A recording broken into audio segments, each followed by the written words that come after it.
Hello बच्चों। तो कैसे हैं आप लोग। तो आज हम पढ़ने जा रहे हैं लीवर की फंक्शन के बारे में। पिछले वीडियो में हमने बात किया था कि स्टमक का फंक्शन क्या होता है, स्टमक क्या करता है, और थोड़ा सा बात किया था लीवर एक बहुत बड़ा रोल प्ले करता है आपके बॉडी के लिए।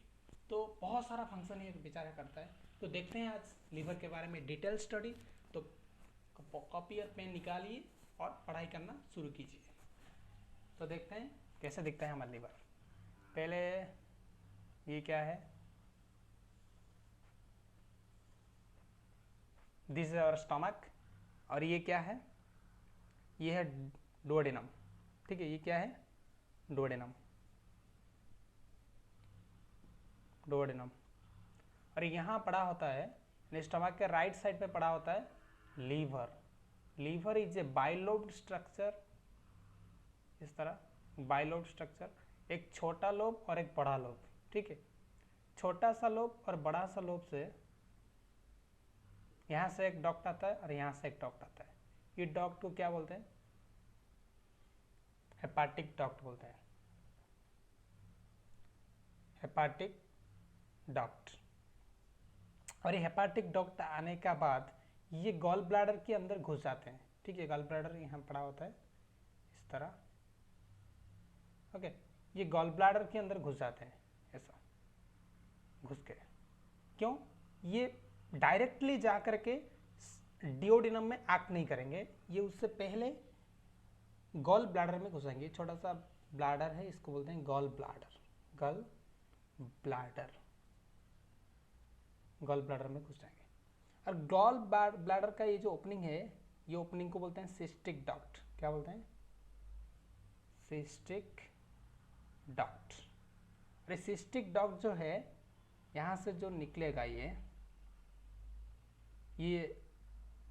हेपाटिक डक्ट एंड हमारा सिस्टिक डक्ट मिलने के बाद ये जो बनता है, इसको बोलते हैं कॉमन बाइल डक्ट। क्या बोलते हैं, कॉमन बाइल डक्ट। कहाँ से लिखूँ, ऊपर लिख लेता हूँ, कॉमन बाइल डक्ट कहते हैं। और ये कहाँ तक आएगा, पैनक्रियस तक आएगा। पैनक्रियस बना लेते हैं, ये है pancreas. Pancreas, what is this, this is pancreas. पैनक्रियस।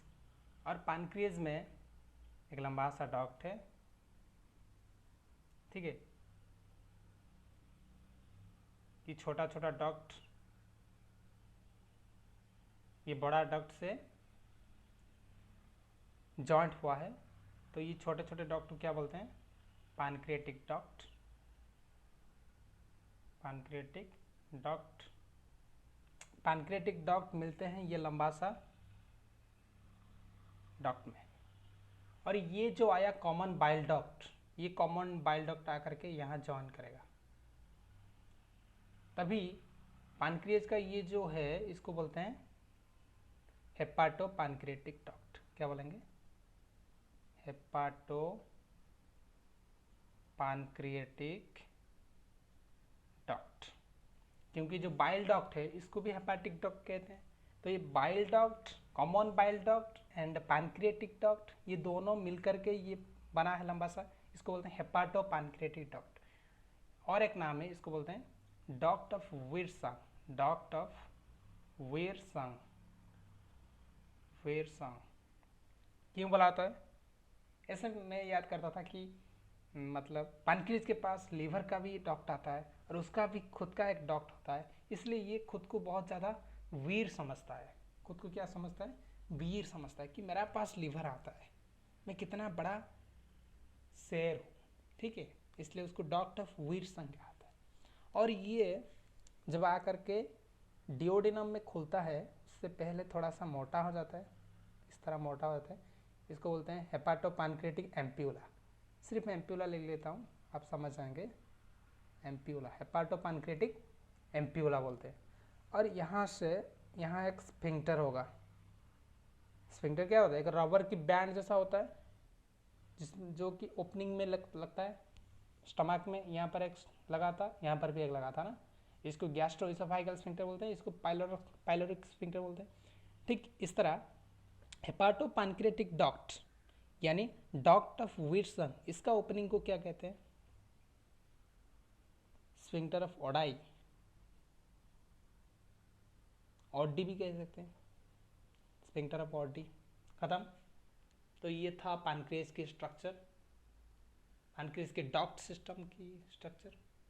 तो नोट कर लीजिए, अभी हम इसको मिटाएंगे और आगे इसको पढ़ेंगे।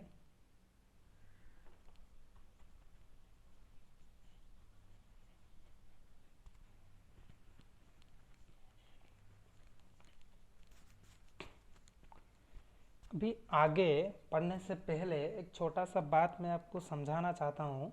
क्या आपको पता है कि मान लो this is a heart, heart में हम डिटेल्स पढ़ेंगे, लेकिन फिर भी अभी थोड़ा सा जानने की ज़रूरत है। मान लो this is a heart, okay. Heart का 4 कमरा होता है ना, 1 2 3 4, यानी 4 कमरा होता है हार्ट के अंदर, ठीक है। और यहाँ से भेना कवा कनेक्ट होता है, ठीक है, ऊपर से भी एक नीचे से भी। तो भेना कवा क्या करता है? CO2 वाला ब्लड कलेक्ट करता है, और ये क्या करता है? ये भेजता है किसका पास? हार्ट को भेजता है। और हार्ट फिर हार्ट को नहीं, लॉन्ग्स को भेजता है। और लॉन्ग्स ये ब्लड में ऑक्सीजन डालता है, और ऑक्सीजन डालने के बाद वापस यहाँ पर ब्लड फेंक देता है, ठीक है। समझ में आया ना? ये है राइट, ये है लेफ्ट। राइट में हमारा CO2 वाला ब्लड आया, और लेफ्ट में हमारा O2 वाला ब्लड आ गया। यहाँ CO2 वाला ब्लड जो कि वापस गया था किसका पास? गया था लॉन्ग्स के पास। लॉन्ग्स उसको प्यूरिफाई करने के बाद यहाँ पर भेज दिया। अभी ये निकलेगा, यहाँ से आएगा, फिर निकलेगा। इसको एओर्टा बोलेंगे, इसको एओर्टा बोलेंगे। और उसका बाद ये क्या होगा? ये आर्टरी में कन्वर्ट हो जाएगा, ठीक है। ये आर्टरी में कन्वर्ट हो गया। देखा कैसे आर्टरी में कन्वर्ट हो गया? पतले पतले आर्टरी में कन्वर्ट हो गया। ये आर्टरी में कन्वर्ट होने का बाद ये जा करके ऑर्गन में घुस जाएगा। मान लो ये एक ऑर्गन है, मान लो ईयर है, क्या है? ईयर, ये एक ऑर्गन है। और एक गया हमारा हैंड में घुस गया, हाथ, ये भी एक ऑर्गन है, इसमें घुस गया। और एक आया जो कि घुसा किसमें? हमारा लेग, ऑर्गन में घुसा। तो ईयर में घुसने का बाद ये ऑक्सीजन ईयर ले लिया। लेने का बाद ईयर के अंदर जो CO2 था, कार्बन डाइऑक्साइड, ईयर क्या करेगा? फेंक देगा CO2, वापस से वैन बन के चला गया, ठीक है। तो यहाँ भी वही हाल होगा, यहाँ भी वही हाल होगा। सब मिल करके भेना कवा में जुड़ जाएंगे, ठीक है। समझ में आ रहा है आपको कि एक आर्टरी ऑर्गन के अंदर घुसता है, फिर वो ऑक्सीजन दे देता है, किसको? ऑर्गन को देता है। फिर ऑर्गन से जो कार्बन डाइऑक्साइड आता है, उत्पन्न होता है, वो कार्बन डाइऑक्साइड को वेन ले करके जाता है किसका पास? भेना कवा के पास। फिर भेना कवा जा करके एंटर करता है हार्ट के अंदर, फिर वही साइकिल चलता रहता है। आपको समझ में आ रहा है? तो अभी एक नया बात मैं आपको बताता हूँ कि ये जो आर्टरी एंटर करता है, एंटर करने के बाद वेन बन के वेना कवा में एंटर करता है। लेकिन कभी कभी एक्सेप्शनल केसेस में क्या होता है, वो वेना कवा में जुड़ने से पहले और एक ऑर्गन में घुस जाता है। जैसे ये हमारा वेन है, ओके, और ये है हमारा डोडेनम, ठीक है। ये वेन है, सॉरी ये डोडेनम है। तो यहाँ पे एक आर्टरी आया, यहाँ पे भी एक आर्टरी आएगा। भाई ऑक्सीजन तो सबको ज़रूरत है ना, सारी ऑर्गन को ऑक्सीजन चाहिए, तो सबका पास आर्टरी जाएगा। आर्टरी क्या लेके जाएगा? O2 लेके जाएगा। क्या लेके जाएगा? O2 लेके जाएगा। O2 देने का बाद यहाँ से एक वेन बनेगा, ठीक है, यहाँ से एक वेन बना, तो यहाँ से भी एक वेन बनेगा। और ये वेन जा करके कहाँ जुड़ना चाहिए? भेना कवा में जुड़ना चाहिए। लेकिन ये ड्यूडेनम से जो निकलेगा वेन, ये वेना कैवा में जुड़ने से पहले जा करके लीवर में घुस गया। क्यों? क्योंकि ड्यूडेनम के पास कुछ CO2 था प्लस कुछ ग्लूकोज भी था, सिंप्लीफाइड ग्लूकोज, और ग्लूकोज को ये फैन लेकर के साथ में जाता है और ये ग्लूकोज लीवर को दे देता है। फिर कार्बन डाइऑक्साइड यहां से निकल जाता है। समझ में आ रहा है ना? आर्टेरी आया, ऑर्गन के अंदर घुसा और वेन बना। ये वेन वेना कैवा में जुड़ने से पहले लीवर के अंदर घुस गया क्योंकि उसको ग्लूकोज देना था लीवर को। ठीक है, ग्लूकोज लीवर को देना था इसलिए घुस गया। और उसका बाद ये कहाँ जाएगा? ये लीवर का जो वेन है उसका साथ जुड़ करके चले जाएगा। ये वेन को बोलते हैं portal vein, hepatic portal vein, hepatic portal vein. और इस सिस्टम को बोलते हैं पोर्टल सिस्टम, पोर्टल सिस्टम। ठीक है, समझ में आया? मिटा दें, पोर्टल सिस्टम समझ में आ गया? ठीक है, अभी हम जानते हैं कि लीवर के अंदर हेक्सागोनल शेप की स्ट्रक्चर दिखने को मिलता है, ढेर सारा हेक्सागन। एक हेक्सागन मैं आपको ड्रॉ करके दिखाने वाला हूँ अभी। ये एक हेक्सागन है। इस तरह हेक्सागोनल स्ट्रक्चर मतलब लीवर के अंदर भरपूर आपको मिलेगा। और ये हेक्सागन के स्ट्रक्चर के अंदर क्या होता है? ढेर सारे हेपाटोसाइट होते हैं। Hepatocyte, this is the cell of liver. इस तरह हेपाटोसाइट होते हैं।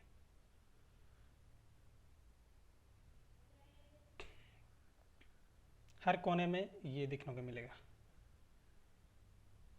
थोड़ा जल्दी जल्दी बनाना पड़ेगा।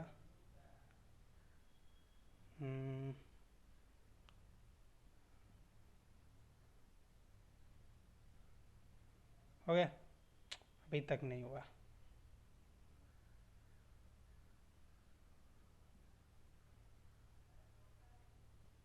अभी कंप्लीट हो गया। ठीक है, तो आपको मैं एक बात बताता हूँ। ये जो स्पेस है ना, इसको बोलते हैं साइनोसॉइड। क्या बोलते हैं? साइनोसॉइड।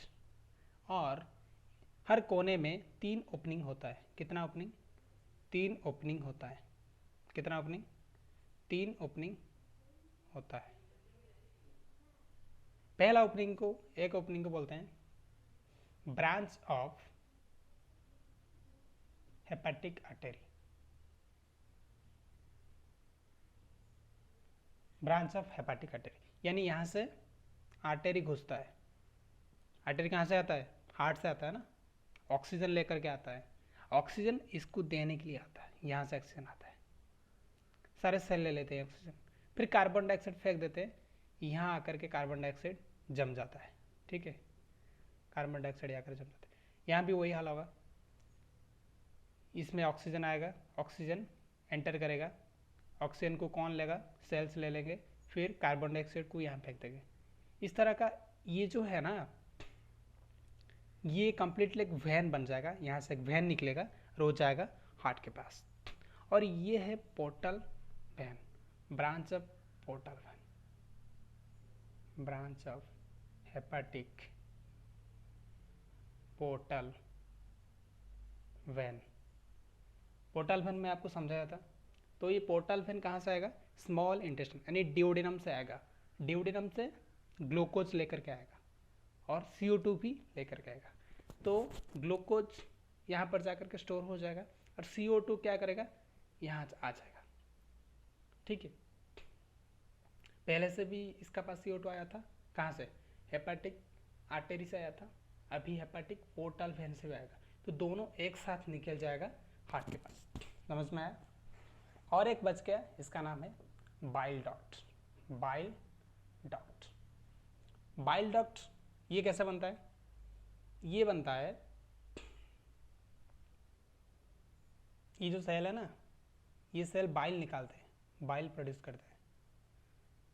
ये भी सेल बाइल प्रोड्यूस करते हैं। तो ये सारे मिल करके खुलते हैं, यहाँ बाइल प्रोड्यूस करते हैं। ये बाइल बाहर जाता है, ठीक है, बाइल बाहर जाता है। लेकिन ये जो हेपाटिक आर्टरी है, ये इसमें जो ब्लड आता है ये एंटर करता है, और ये हेपाटिक पोर्टल वेन में जो ब्लड आता है ये भी एंटर करता है, लेकिन ये बेचारा बाहर भागता है। ये आपको जानना बहुत ज़्यादा ज़रूरी है। आपको समझ में आया?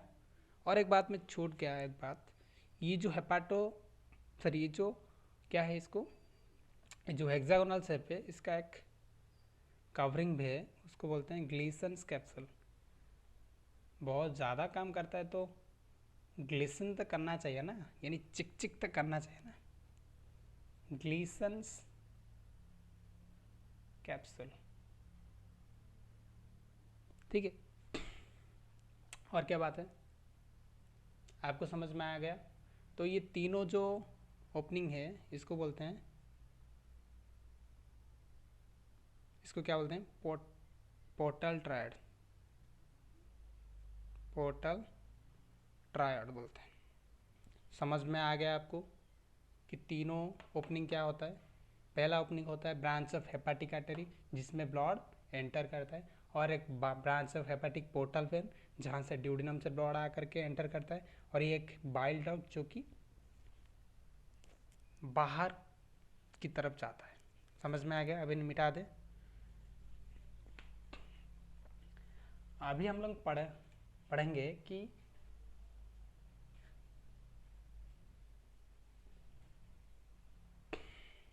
लीवर का फंक्शन के बारे में, लीवर की फंक्शन के बारे में पढ़ेंगे। लीवर क्या क्या फंक्शन होता है बताए? पहला function carbohydrate metabolism, carbohydrate metabolism, metabolism कैसे होता है देखते हैं। ये होता है लीवर, सिंपली बनाता हूँ लीवर, और ये है हमारा ड्यूडेनम, ड्यूडेनम, ड्यूडेनम से गया क्या, portal vein, portal vein, hepatic portal vein गया। ये पोर्टल वेन क्या लेकर के जाएगा पता है आपको? CO2 प्लस ग्लूकोज, यहाँ से सिंप्लीफाइड ग्लूकोज कुछ होगा पेट डाइजेस्ट करने का बाद, तो सिंप्लीफाइड ग्लूकोज एंड CO2 लेकर के यहाँ गया, किसको देने के लिए? लीवर को देने के लिए गया। और एक बात, पानक्रियाज में आपको बताया था,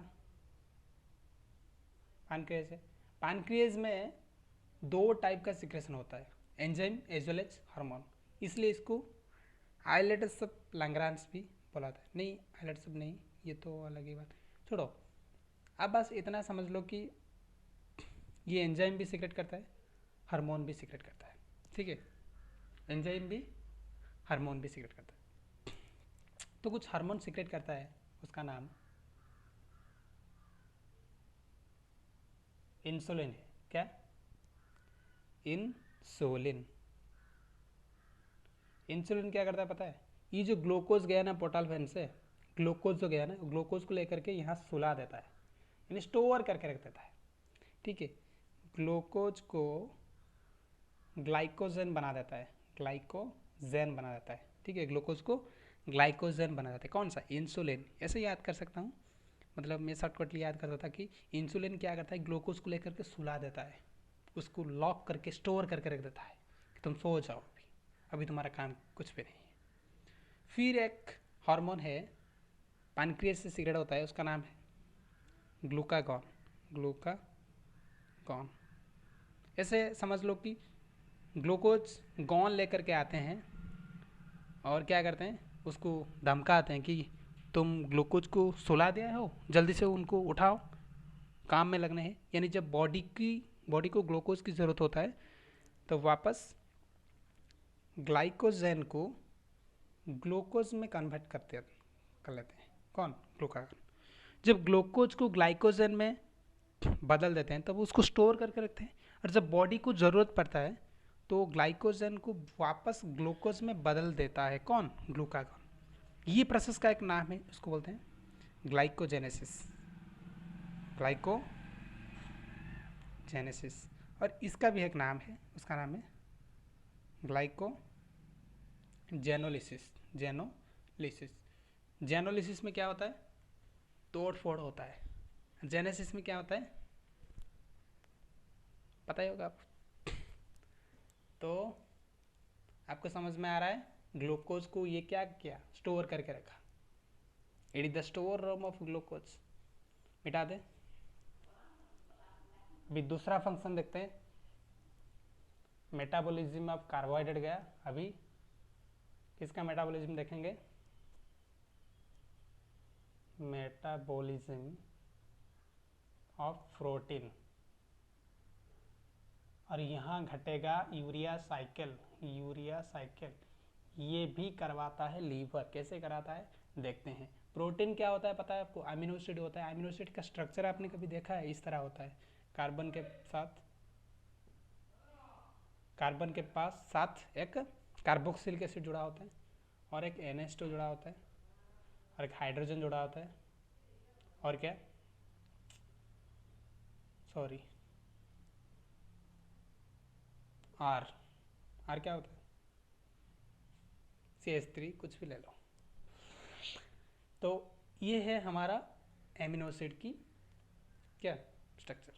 तो क्या होगा इसमें?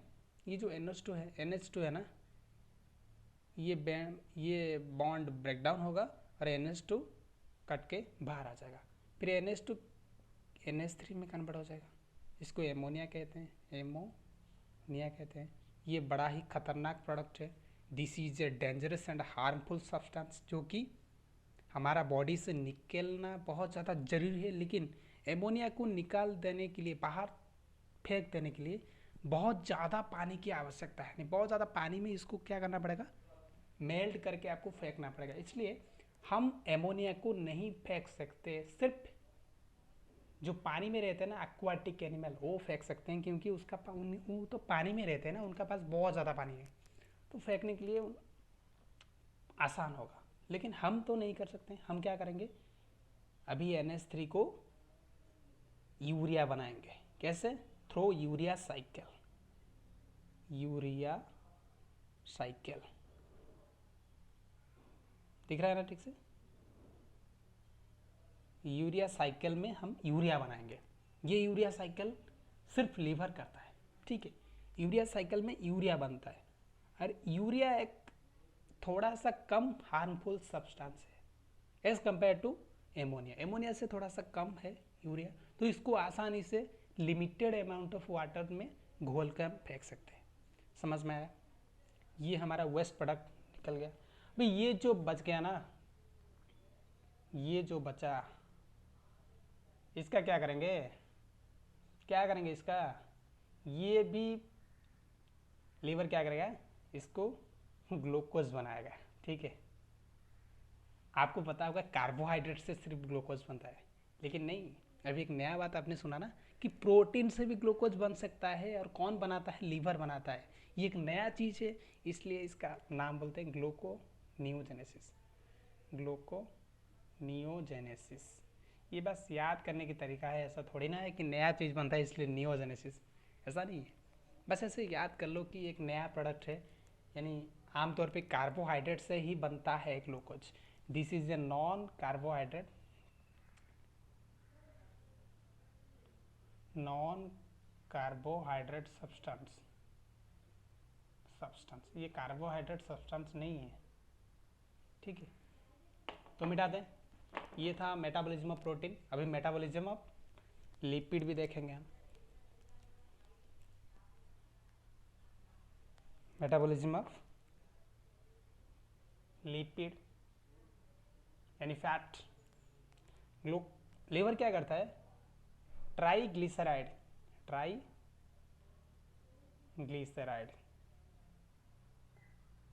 GLY, ग्लिसराइड, इसको क्या करता है?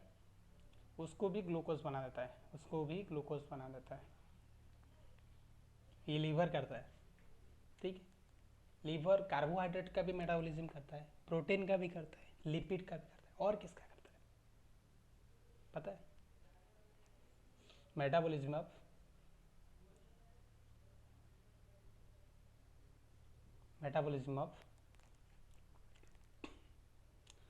हमारा जो होता है ना fat soluble vitamins.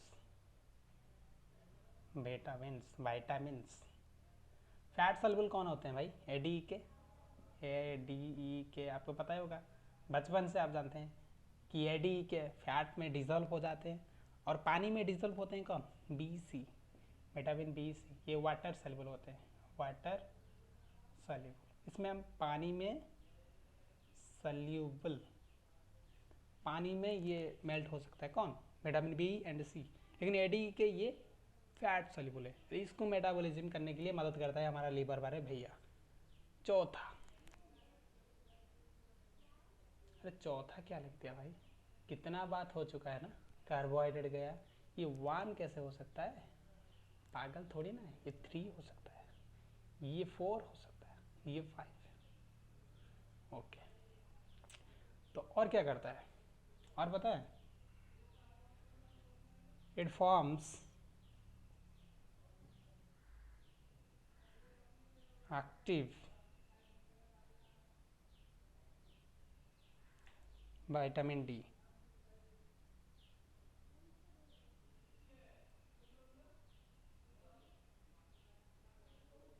Active vitamin D को प्रोड्यूस करता है। ये क्या करता है? कैल्शियम ऑब्जर्व करता है, कैल्शियम ऑब्जर्व करता है। कैल्शियम ऑब्जर्व होने पर बोन स्ट्रंग होते हैं, बोन स्ट्रंग होते हैं। आपको पता होगा कि कैल्शियम तो खाने पर हमारा बोन हड्डियाँ स्ट्रंग होते हैं ना, तो फिर विटामिन डी का क्या मतलब है? विटामिन डी ही वो सब्सटेंस है जो कि कैल्शियम को एब्जॉर्ब कर सकता है, और कैल्शियम वो सब्सटेंस है जो कि बोन को स्ट्रंग बना सकता है। ठीक है, तो vitamin D it is most important, तो जानना चाहिए। और छठा छठा 6 नंबर पे आता है क्या? मेटाबॉलिज्म ऑफ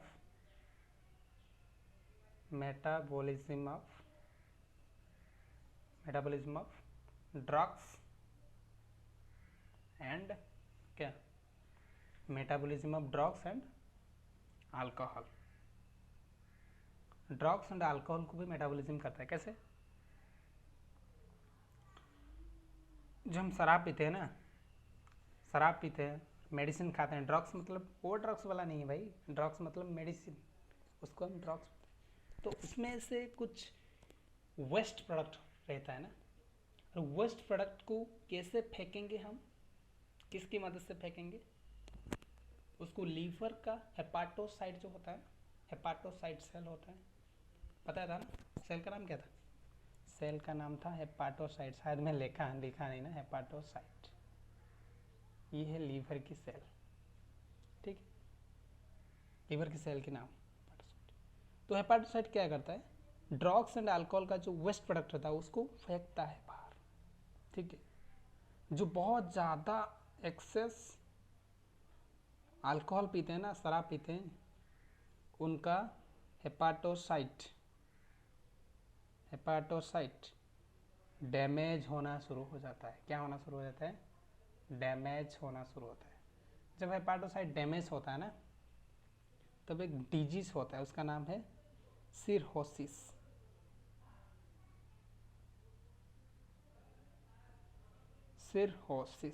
ये डिजीज होता है, ठीक है। तो समझ में आया आपको? और दो या फिर एक है, और क्या है भाई? क्लॉटिंग प्रोटीन प्रोड्यूस करता है, it produce clotting factor. Clotting मतलब ब्लड जो क्लॉट कर जाता है, इसको बोलते हैं क्लॉटिंग। समझ में आया? तो ये था लीवर के फंक्शन, सारे फंक्शन। तो हम अगले लेक्चर में उसका आगे रीड करेंगे। तो जितना मैं पढ़ा दिया उतना आप प्रैक्टिस करके आ जाना, पढ़ाई करते रहिए। All the very best, thank you.